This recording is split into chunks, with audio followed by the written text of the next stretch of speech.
Amen. Hey, if you would join me in Acts chapter 9. Acts chapter 9 will be our passage for today, and you can find that on the Bible that's there in your pew on page 768. Page 768. Hope that you've made use of your bulletin this morning. In it are announcements about upcoming events, opportunities for us to grow and serve alongside of one another. Yesterday was a beautiful day. And perhaps you were able to get out into the sunlight and enjoy that. I did some yard work, and I'm in this phase of my life that is a blessing where I get to force my children to help me with yard work. And but we're doing this yard work yesterday, and when I mow grass or when I'm doing yard work, it's kind of a mindless task. It gives my mind opportunity to wander. And while I was doing it, I was just kind of thinking about how over the past week I've had a couple of occasions to be with some of you in group, and just how encouraged I am to hear the stories of what God is doing in your lives. That's kind of what we're going to talk about this morning. But I hope that if you're here today and you're not currently in a group, that you'll take advantage of the groups that we have that are all running, and there's a whole listing of them in the bulletin. And so I hope that you'll make use of that and join a group so that you can get to know the stories of people here in the congregation. Today we're starting a series on my story, or our story, the story of how God has worked in your life. And the reason that we're focusing on this is that we know that every person here has a story that is unique to you. It's as unique as your fingerprint, and it is a story of how God works powerfully in people's lives. Probably every one of us has a story that we've told 100 times, but we still love to tell, right?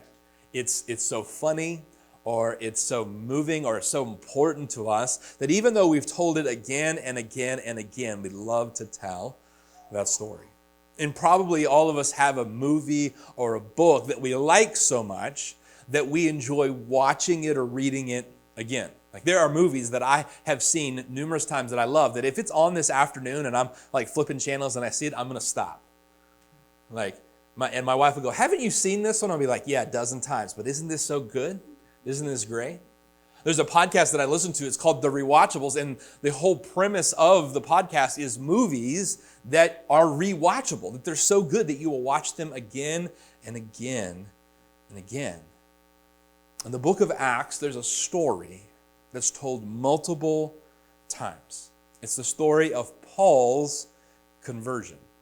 And in Acts chapter 9, we're given this story from the narrator's point of view in a narrative form, but we're also told this same story a couple more times when Paul himself recounts it, when he retells it to other people.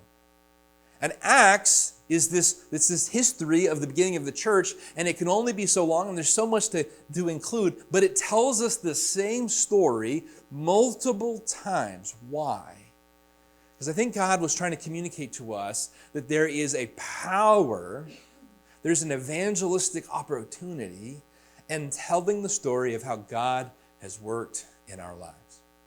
Paul the apostle, who would plant numerous churches, in the accounts later in the book of Acts that we'll look at in the coming weeks, when he stands before Roman governors and judges, what does he go back to? He doesn't break out some apologetics textbook. He doesn't break out, "Let me give you these 7 proofs of the resurrection and of Christianity." He goes back to his own story. And I want you to know that your story and how God has worked in your life can be a powerful, powerful way for people to come to know of Jesus and his saving grace. So we're going to read in Acts chapter 9, but I want to read you a couple verses in the chapters previous to give you some background. Acts chapter 7, verse 57 says, "Then they cried out with a loud voice and stopped their ears and ran at him with one accord." These are the people that are listening to Stephen give a testimony, give his story, and they're so upset that they run. Verse 58 says, "They cast him out of the city and stoned him. And the witnesses laid their cloaks at the feet of a young man named Saul." Now, a stoning is where they would take rocks and they would just throw rocks at someone until they died. And if you're going to throw rocks at someone with murderous intent, you want to be unencumbered by your cloak. And so all these guys, as they're going to murder Stephen, they're going to execute him with rocks. They take off their cloaks so they can get a good wind up in and throw these stones, and they leave their cloaks at the feet of Saul, who would come to be known as Paul. That's where we're introduced to this guy. In chapter 8 and verse 3, it says, Saul made havoc for the church, entering every house and dragging off men and women, committing them to prison. We're introduced to Paul, and he is a villain. He is a bad guy. But everything changes in Acts chapter 9. Let's read that together, starting in verse 1. Then Saul, still breathing threats and murder against the disciples of the Lord, went to the high priest and asked letters from him to the synagogues of Damascus. And the reason for this is because Saul has made life so miserable in Jerusalem that Christians and disciples are spreading, they're running, and they're going to all these different cities. And God's actually using that because everywhere they go, they're telling the message of the gospel, and now Christianity is spreading.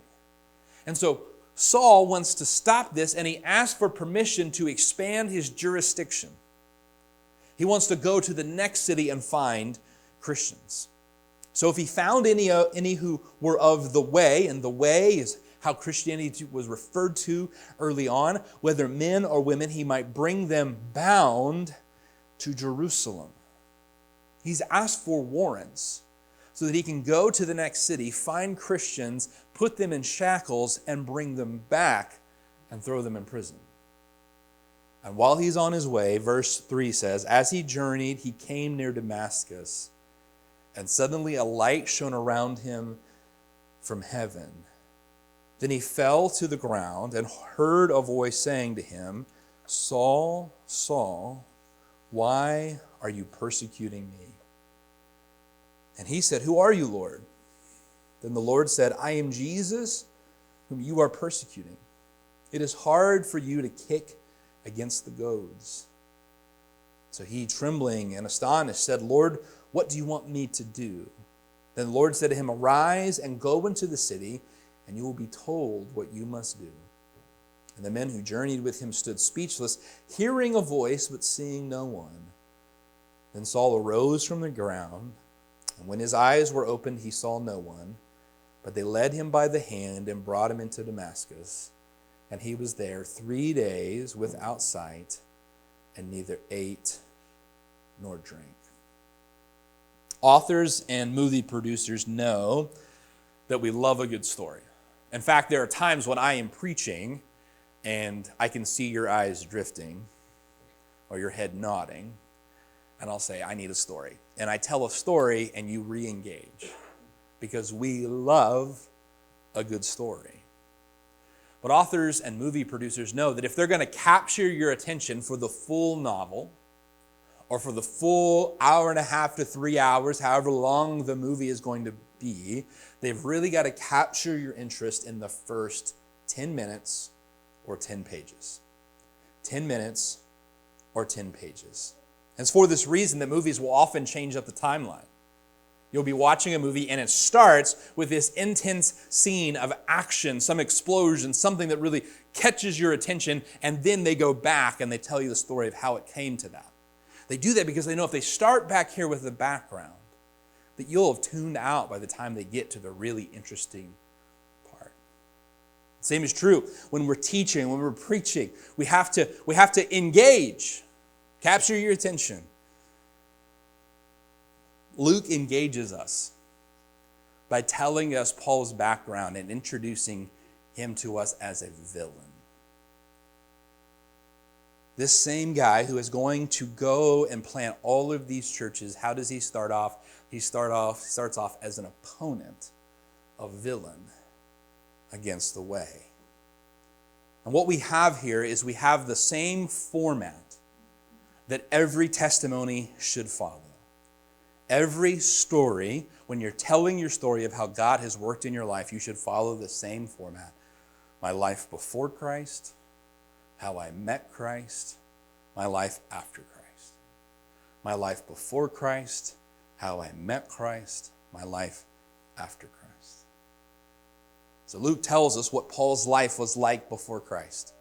Before coming to believe in Jesus, Paul was against Christianity, and it was because he understood Christianity, perhaps better than some Christians do.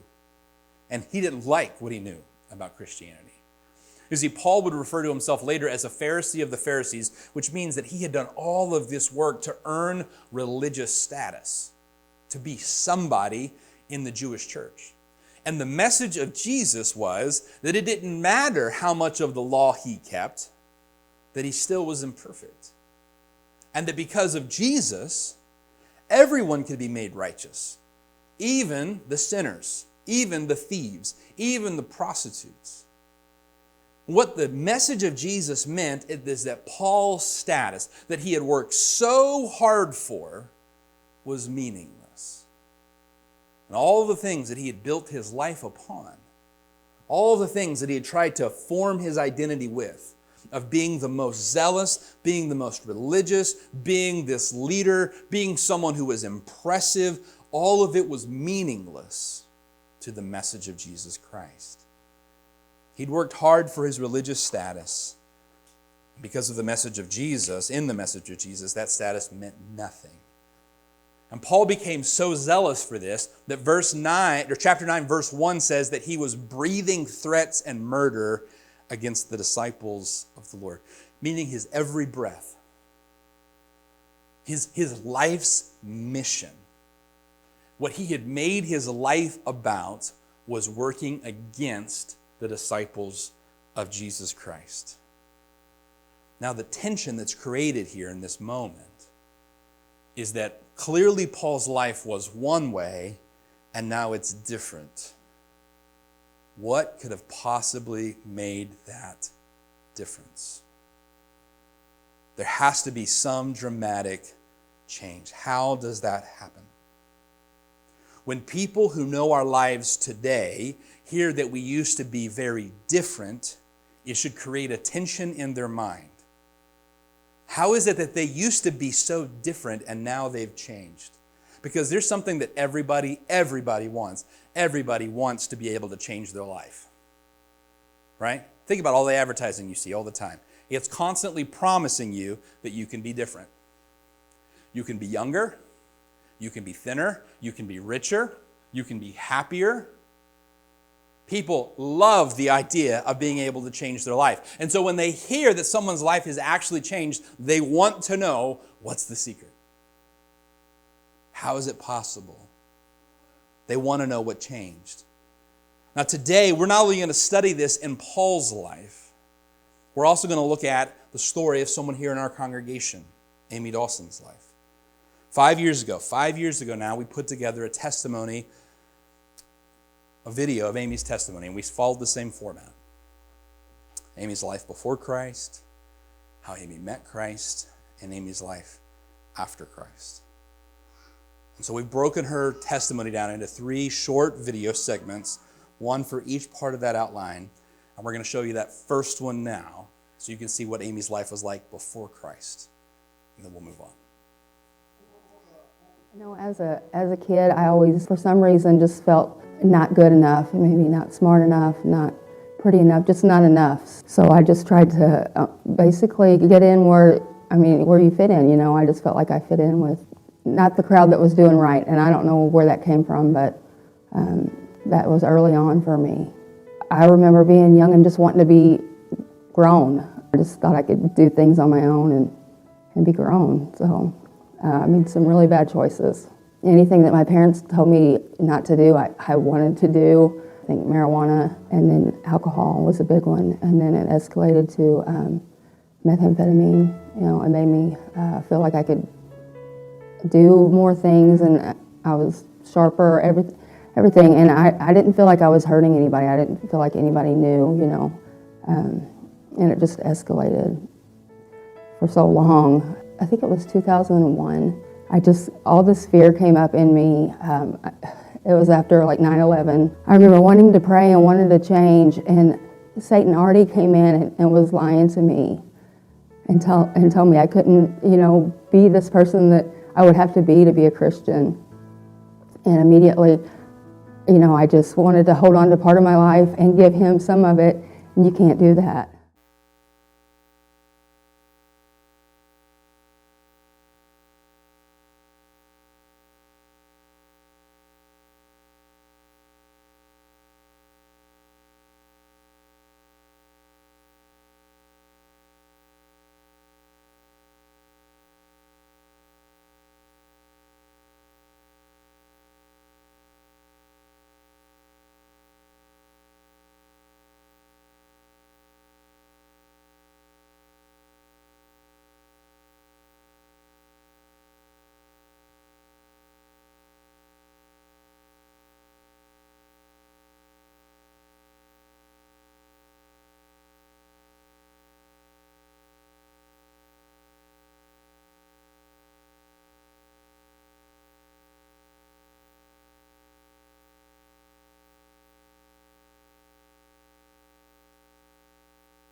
Is working, and that there's some changes happening. That they're getting their life straight, right? That they're starting to come to church. That they're starting to recognize there's this problem. There was none of that in Paul. And God shows up, and his life is completely and drastically changed. And when people hear how Jesus changed your life, even though it might be different than this person or that person, it is powerful to them, because they can probably relate that that's what they need to happen for them. Paul would tell this story again and again, and he would tell it in front of educated people, powerful people, poor people. And none of them, as far as we have record, are going to have a visit from God like Paul did on the Damascus Road. But God was going to use his visit to Paul to bring many other people to himself. And so Luke is telling the story here in Acts chapter 9, where we are reading. Luke is recounting the story because he's heard Paul tell it. And what's beautiful is, because Paul has told this story, Luke is able to repeat it, and then it is recorded in God's Word, and we're studying it now, and it's been repeated again and again and again. The video that we put together for Amy's testimony, that was 5 years ago, and just recently she shared it again on Facebook because her memories had said, hey, 5 years ago, and many of you saw it, perhaps that you had not seen it back then. And that has been viewed numerous times because that story was told. And the story of how Jesus changed her life. Listen, I have no idea about the people who have seen that video either on our website or on YouTube or on Amy's Facebook page. I don't know anything about their background. I don't know how Jesus wants to bring them to himself. But what I know is that they have now heard the story of how Jesus changed someone's life. Paul would share this story with multiple people whose life was drastically different from his. And he never shied away from the powerful story of what God had done. And hear me, okay? Because I think that sometimes if we share our story, we want to make it seem more logical to a lost world.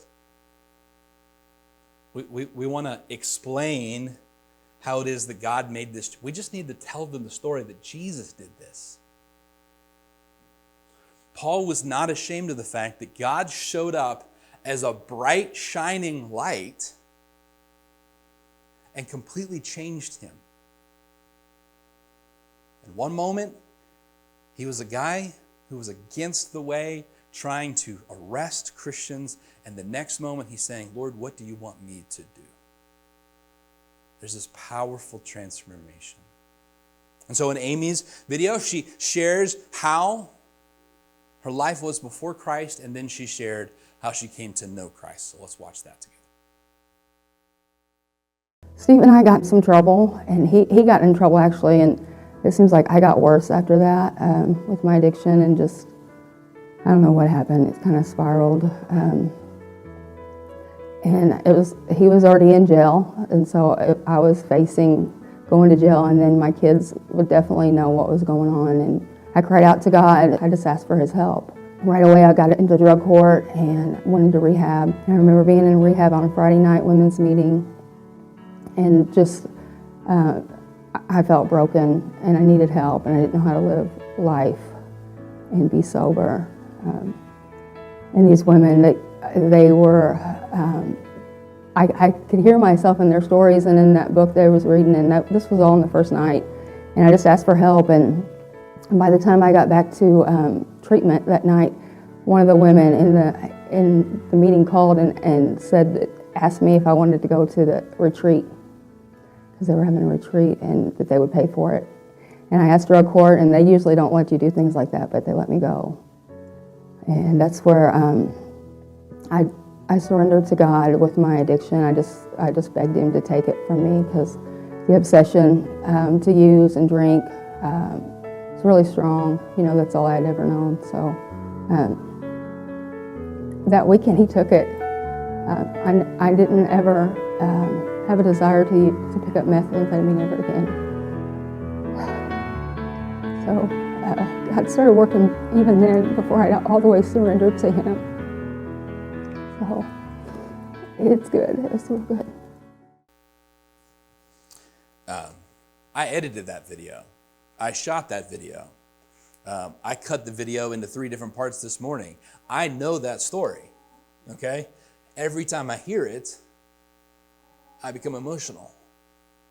I've had to change my contacts this morning, because this morning, going over it, I became emotional, cried a contact out of my eye. And when we share how it is that God has worked in our lives, that's powerful. And it connects with people. And not just people like myself who want to see Jesus change the lives of others, but even people who don't know Jesus yet. And so Paul, he meets Jesus, and his life is dramatically, radically altered. And then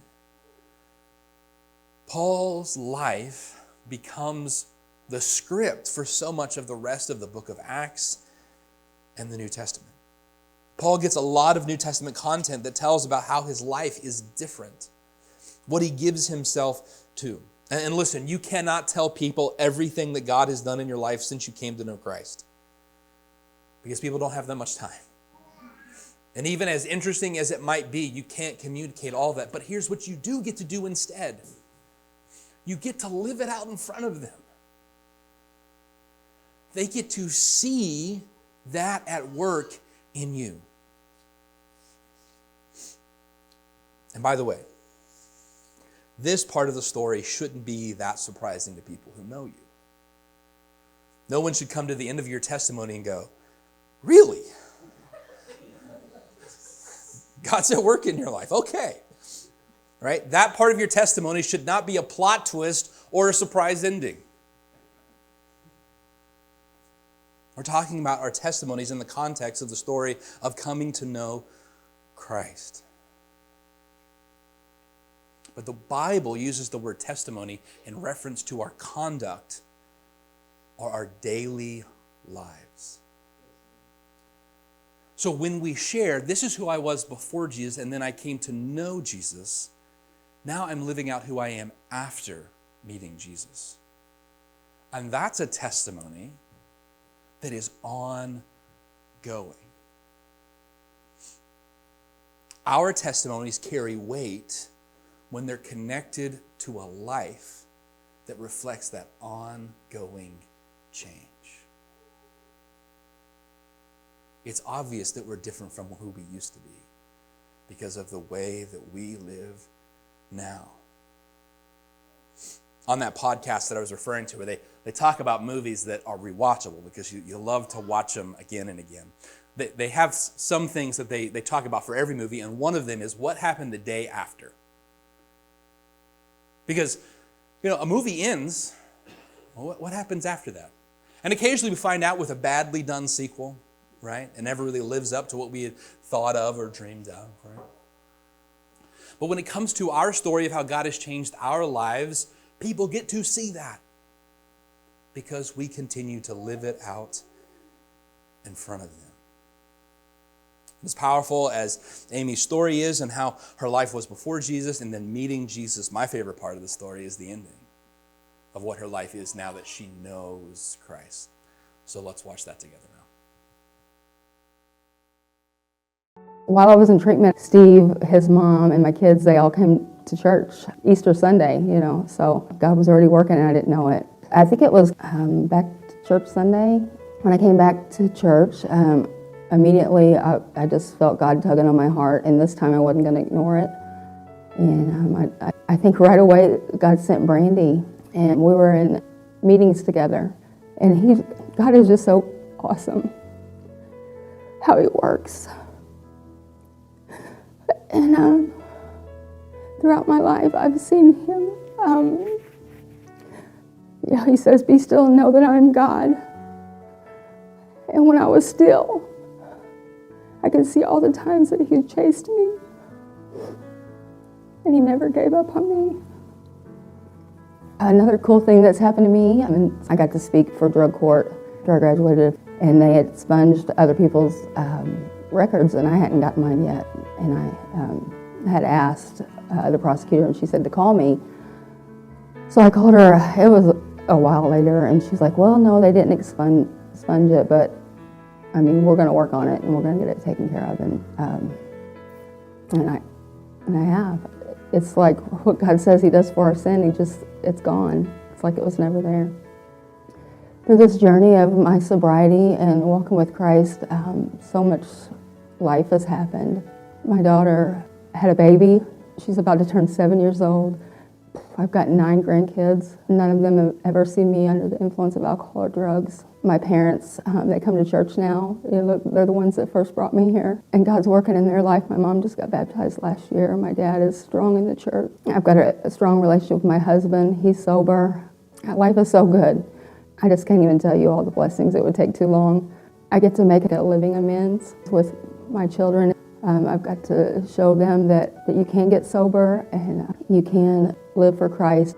And He says, all things work for the good of those who love me and are called to my purpose. So I just know that I don't even know how to explain the goodness that it's been.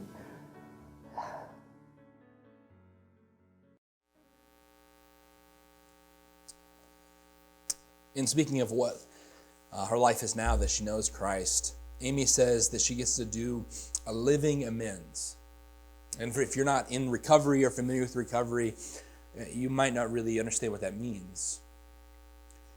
People in recovery, they go through a process where they categorize their faults and things that they've done to others and bitternesses that they've held. And they process through all of those. And one of the things that they do is they recognize all the times that they have harmed others and they make amends. They go to them and they apologize. They attempt to make it right. And a living amends is not just saying sorry for what you did, but living differently afterwards. And that communicates to the person that you really are sorry because something is drastically different now. Living amends is not just saying you're sorry, but living differently. Paul would truly live differently. He not only thought differently about those people that he had arrested, those people that he had thrown in prison, he went out and he tried to replicate them. He tried to go and plant churches so that there could be others like them. And Paul's life is so different in the pages that follow. And for some, including if you read the rest of this chapter, the one that God sends to speak with Paul and to baptize him, and he receives his sight back, for many of them, they're not so sure about Paul. He says, God, isn't this the guy who was just throwing people in prison? Are you sure you want me to go see him? But Paul would live differently, and it would prove to them that he really had been changed. Paul would make a living amends. Friends, our story, sharing how it is that we were different before we came to know Christ, how we came to Christ and how life is different, is something we get to live out. We get to leave a legacy of a story that ends differently than it started. And what we have here in Acts chapter 9 is a turning point that sets a new trajectory that would continue on not only through the rest of Paul's life, but into eternity. And I don't remember who I first heard say it or read where they had written it. But somebody has pointed out, well, can you imagine what it must have been like for Paul to enter into the gates of heaven? And there are Christians who he arrested. There are Christians that he was there as they were executed. There's Stephen. And they welcome him because his life has been so changed by Jesus. And the celebration in that moment is not a celebration of Paul. It's a celebration of Jesus and what he can do in someone's life. You see, the hero of our testimony is not us. The hero of Amy's story is not Amy. She'll tell you that. The hero of our testimony, the hero of those stories is Jesus. And so when we share our testimony, when we tell about our lives before Christ and how we met Christ and our lives with Christ, the focus must always be upon Jesus. People shouldn't walk away and say, I want to be more like Daniel. Or I want to be more like Amy.